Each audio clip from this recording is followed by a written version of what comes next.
In this video, we're discussing carbonic maceration in our latest limited box.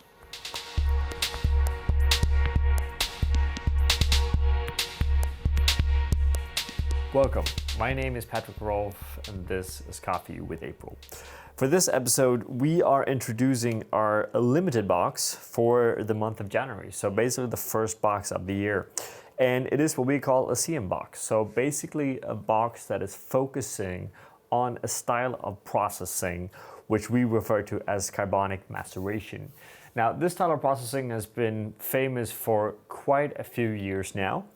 And now it's something that we see on a lot of different farms around the world. And we had a few videos in the past where we're discussing the impact on different processing methods on coffee and whether that's a good or a bad thing. Now, this box here for us is about innovation and about keeping track on what's going on in the industry.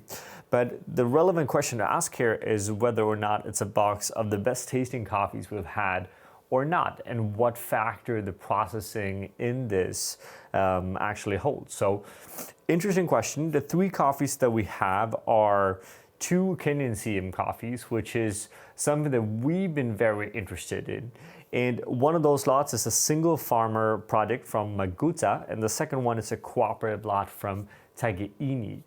Both of these are fairly different in its expression, and we've been following the kind of first CM coffees over the last seasons, even since Project Origin started with them back in the very beginning of this processing. And what we can see is a few things. One, it's really interesting to see additional processing on Kenyan coffees, because Kenyan coffees has been inherently wash processed for a very long time. Two, within this process, we've been also seeing a few natural processed coffees coming out of Kenya, which, to be fair, we at April haven't been very happy with. So we've been curious to follow the carbonic kind of style of it. And in this box, we have two different expressions. So a natural processed coffee and a wash processed coffee that has both gone through the CM process, right? And what we can see here is a little bit clearer what the processing actually does to the coffee. And it goes without saying that we would definitely fall into preferring a slightly cleaner expression, which we get from the washed versus the natural. On top of this, and we'll get back to these Kenyan coffees later, on top of this, we have one of our favorite cheeses from last year, which is from Los Pirineos, a farm in El Salvador, with basically a Pacamara varietal processed also through a carbonic maceration. Now, Project Origin, when they do the processing, they have different grades of level of processing or types of processing. And the Pacamara in this case fall under the category of Jasper, which has some specific kind of fruit-driven characters, which ends up being very red, very yellow. One of the Kenyan coffees here are Amber, which is supposed to be the cleaner version of it, and then one is Indigo, which is supposed to be the kind of more funky, more purple, kind of blue characters in the coffee. And following this over the years has been a very interesting process, because what we're seeing now, especially when working with these coffees continuously, is a big level of inconsistency in the taste from season to season to season, right? So we're not discussing whether these coffees are tasting good or bad. What we're discussing now is just the consistency of these coffees, the consistency of this style of processing. And we've been seeing it again and again across the board on several different farms where this processing doesn't seem to be able to generate consistency. And the question here is, what's the value of it if the taste that comes out of it is not predictable? That can be discussed in a lot of different ways. This is just an observation. Now, what we're seeing on the Pacamara in terms of taste-wise here is that we have a lot more funk.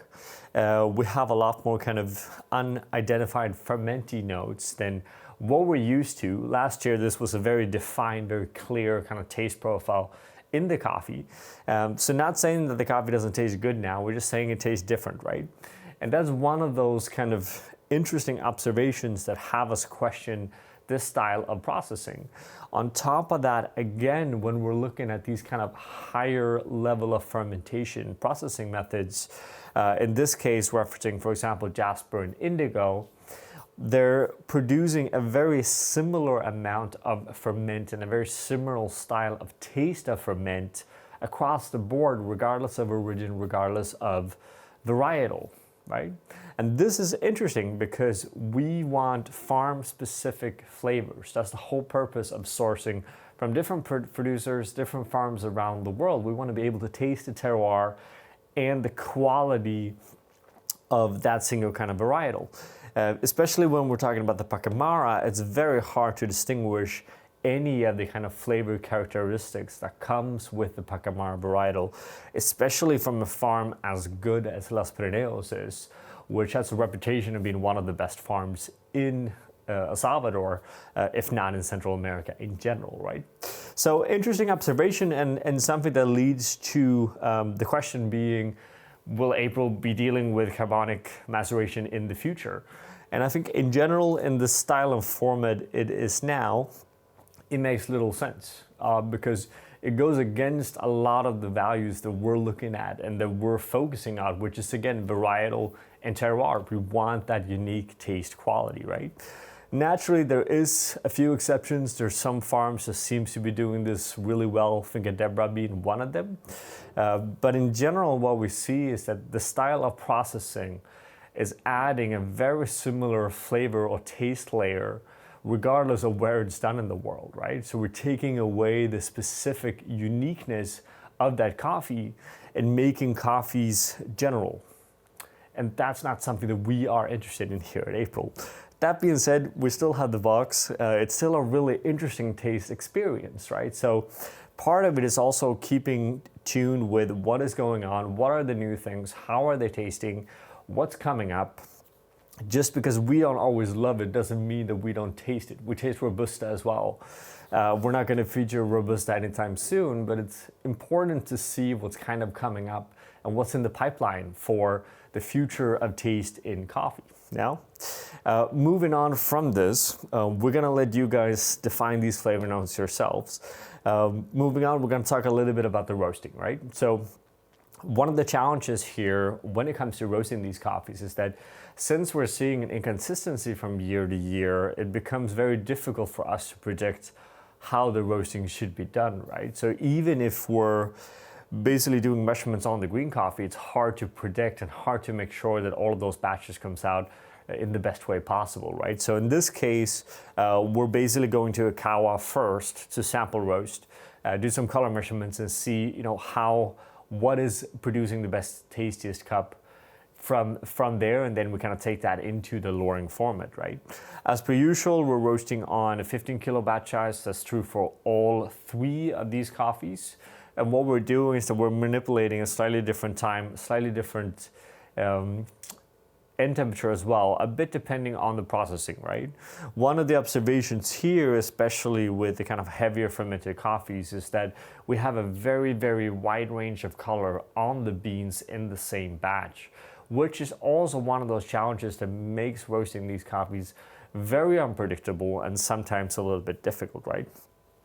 That being said, one of the things that we can recommend to all of you that are drinking these coffees in any kind of shape and form is rest them properly after roasting, always, right? We say that with all of our coffees, but especially with these, it takes away a lot of the kind of negative funk that comes with some of these lots in general, right? And it really cleans them up and makes them quite interesting. So what we want to say is that you should rest these at least for 3 weeks from roast, and then you're actually going to see a lot more flavor-specific coffees, right? So what we want to do here, and what the kind of purpose of this box here is to bring out what we believe is the most interesting CM lots available at the moment, taste them together, and then objectively have a conversation. Is this something that we should continue with? Not just April, but also the industry. What are the value in it? And does it make a tastier cup of coffee? With that, we would love to hear your thoughts on it. We would love to get to know what you think about this style of processing. What's your experience with it? Does it make coffee taste better? Does it not? We're going to take this conversation over to Patreon as well, where we're going to talk a lot more about it as well. And we always invite you to join that conversation because that is really interesting and we believe it to be very important. Now with that, we want to thank you for watching and wish you a great day. We want to give a special thank you to all of our Patreon supporters. It's because of you that we are able to continue to make these videos. And we want you all to feel free to always come with suggestions and ideas on the content that you want to see, because we are doing this for you and because of you. Thank you from all of us here at April.